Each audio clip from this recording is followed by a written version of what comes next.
aram? Anarin nga ni. Maray pa, aramon niya to unyan sa DCGB. Nata, ano man dapat kong maaraman dyan? Ata, magdaog kita. Aramon niya to ang kakaibang mga informasyon, mga istoryang mapapakinabangan baaguan panguntuhan. Totoo yan! Uya na ang programang Aramon Nyato digdi sa DCGB. Kaiba si Mardela, Aramon Nyato.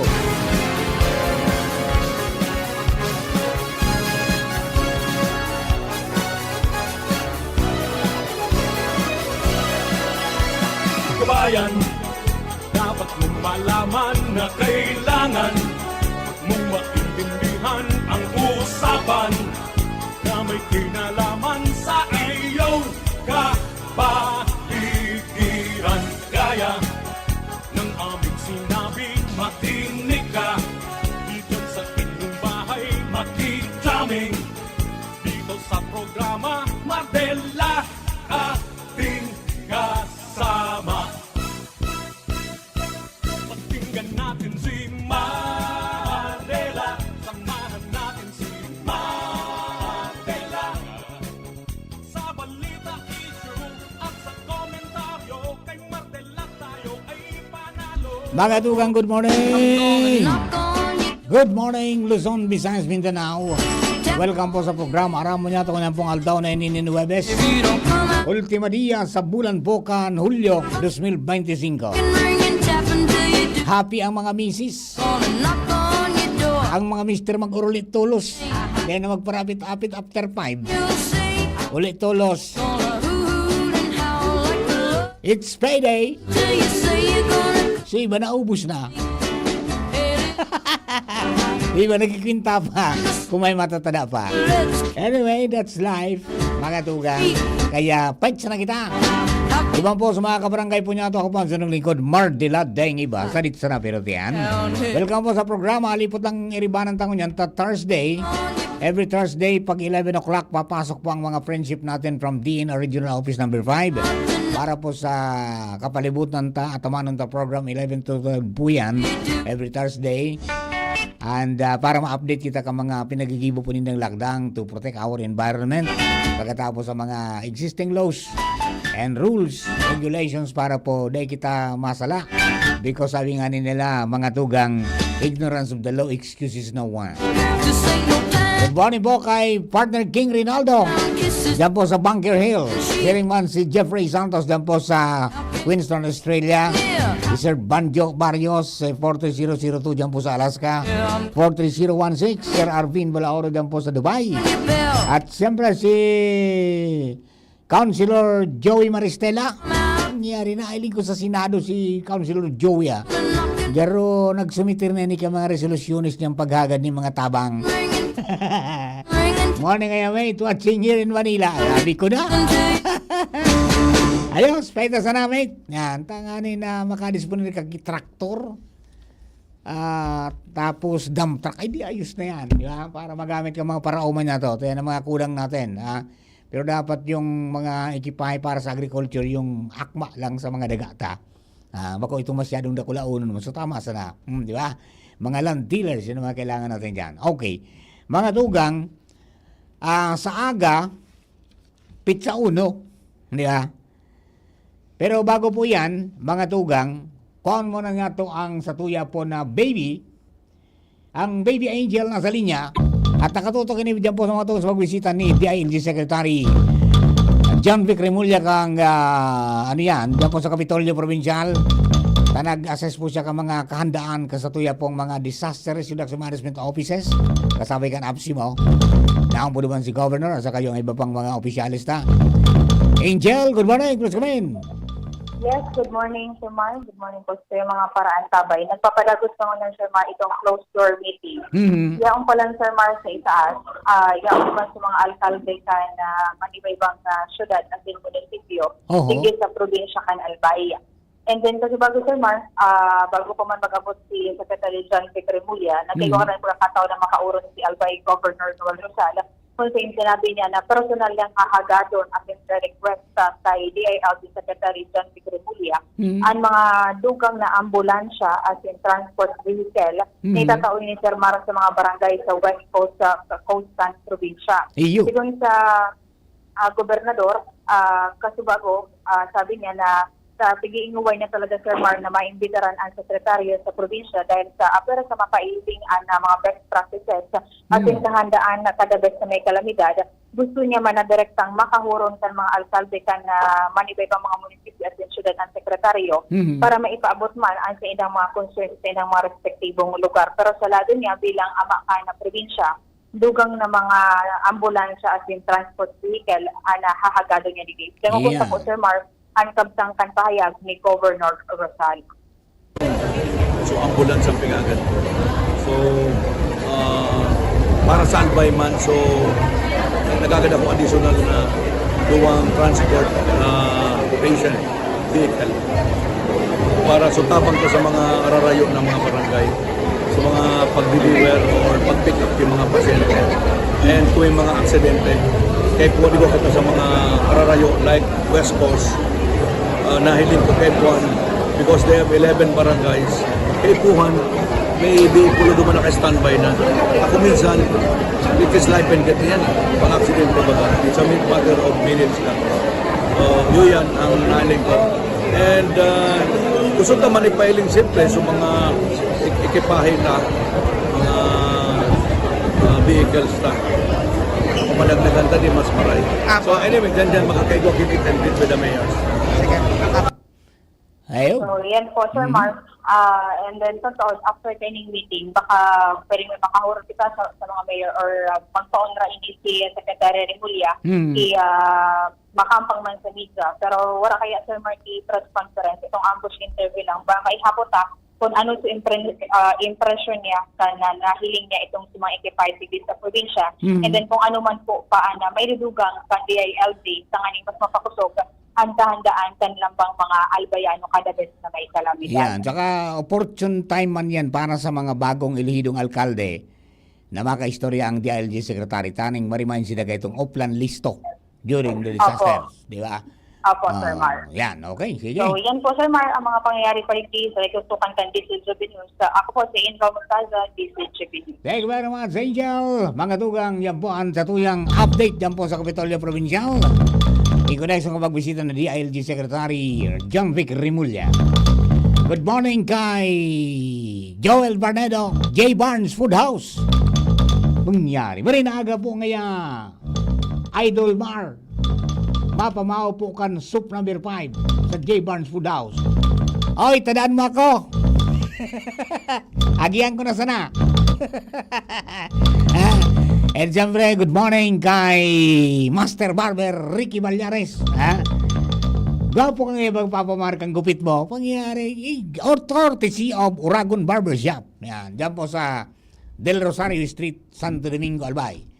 Sa Ilawod sa Nakidiit, mga tugang kang kunyan. Kan public market. Yeah. Hanapon nyo din si Poging Ricky Balyares. Di kayo magsisisi, gwapo kayo lagi.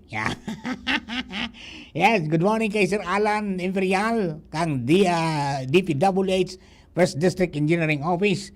Nag-antabi at saka sa mga staff niya po dyan ng mga maigos. Good morning po tabi sa Indugabos. Okay.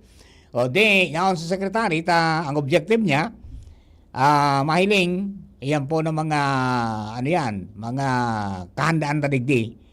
Tanganing mapakusog ang disaster preparedness, as in response strategies na naka-address ang public safety challenges, mga tugang, as in ma-promote man ito po na close cooperation sa probinsya, government, as in sa national agencies para masiguro ang safety and readiness, mga tugang kang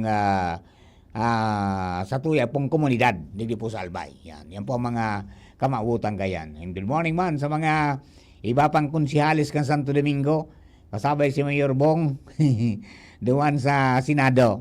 Nagdarasar sinda duwan. Iribanan po sinda tangani na may makusog na representation, di ba? Okay, sige po tabi. Good luck po sa inyong lahat. And keep up the good work. Tabi, kayan. O beno, mga tugang sa aga, sabi ko nga ni, yan na po ang puon kan registration sa COMELEC para po duman sa mga 15 anyos na mga jóvenes, na mga first time voters, di ba? So mga na disenfranchise na gustong ma-reactivate so sa inda po na registration sa COMELEC dahil 2 beses na magkasunodan na dahil po sila nakapagboto, automatic po yan titanggal sinda dyan. Para ma-reactivate, kailangan mag-register ulit. So mga ma-transfer from one barangay to another barangay, from one municipality to another municipality, from one city to another city, from one province to another province, from one region to another region, yan po tabi. Pwede nandun gibuhon dyan. Mapakorek. Kansa indong pangaran ta ngayon nag-agum na. Gusto ko na yung gamiton ngayon so apelyido nila Labs yan. Pwede niyong gawin din po yan dyan. Para po maging ariglado ang dalagan. So, yan po tabi Para duman sa mga kababayan na mga plano pong maparegister niyan po para sa barangay sa Sangguniang Kabataan elections. First things first, di ba? Number 1, i-preparar ang requirements. Requisitos. Anong requisitos? Para duman sa mga bagong marehistro, dapat igwa po kamong sarong valid ID. Pwedeng school ID, PhilSys, yung pong national ID, or passport, or pwede man na birth certificate. Yan, di ba? Para duman sa ma-reactivate, siyempre yung prior registration details o voter ID. Kung igwa, ako nga, yung voter ID. Wala tayo niyan pero activate naman tayo. Duman sa mga ma-transfer, dapat igwa ka mo ng proof of new address. Example, yung bayad sa tubig, bayad sa ilaw, o kaya kontrata sa arkila. Yan, pwedeng gamitin yan na ebidensya. And then, pag preparado ka na kayan, magdumang ka na sa local COMELEC office. Dumang ka na kung saan ka nakarehistro o kung saan ka matransfer. Di ba? Tapos, fill upan mo appropriate application form. Di ba? Ang mga forms, sabi kang COMELEC, available nga iyan, mga tugang sa, on-site, and pwede man na mag-print, mga tugang, available po yan sa bit.ly/4kjz091, as in, kumpletoon po yan, bago magpasiring sa COMELEC office. And then, ma-undergo ka na ng biometric capturing, di ba? So, sa imong retrato, dapat pogi, bagong tasa, ang sa imong buhok. Kung taga Santo Domingo ka, magpasyar ka muna dyan sa Uragon Barbershop, kay Ricky Boy, the Master Barber. Pagkatapos, kakwaon sa imong fingerprint, as in digital signature. Okay? And then, receive yun mo sa acknowledgement receipt. Kaya ang makumpirmar mga tugang na successful ang registration mo, reactivation or transfer. Sabi kang COMELEC, asin sabi mga tugang kan mga kahobenesan, every vote matters, lalo na ngayon sa mga kahobenesan. Kaya let's make it count. Yung punuhan, di ba? Yan po tabi, ha? So mga kababayan, reminder, kung 2 beses ka mong sunudan na ka muna nakapag-rehistro, may nakaboto, magparehistro tabi ka mong giraray. Oy, may tao tabi sa luwas, tabi, tanagang siri-siri. Pakilang tabi yan. Ha? Okay. Papa Mar, ano po itong namati ko? Ay, ito na tabi. Doon na sa ay, mga amiga, nakapasok na si madam. Kaurunang ko nindo dyan. Interview ko nindo yan. Okay. Di ba po mga tugang sa mga kababayan, ano nga ito na nadangog mi? Manong ko duman sa mga pulis na inordinan kang Court of Appeals. Yan po yung yung kaso iyan kang Felix Salaverria Jr. Ayo. Na nawara kan August 28, 2024 pa. So, mga aki, nag-sumitir ning petisyon mga tugang sa Korte Suprema, as in sa Court of Appeals, para magkaigwa ng hararom na investigasyon so pagkawara kan siyang ama na sarapong aktivista pagkatapos yung mga ebidensya may presentar. So duman sa kahagadan sa Supreme Court, ibinaba kan Supreme Court sa Court of Appeals. So nagkaigwa na ning desisyon sa Court of Appeals mga tugang kang July 21, and itinao ang kahagadan na court inipong pigapod niya to na writ of amparo, as in writ of habeas data.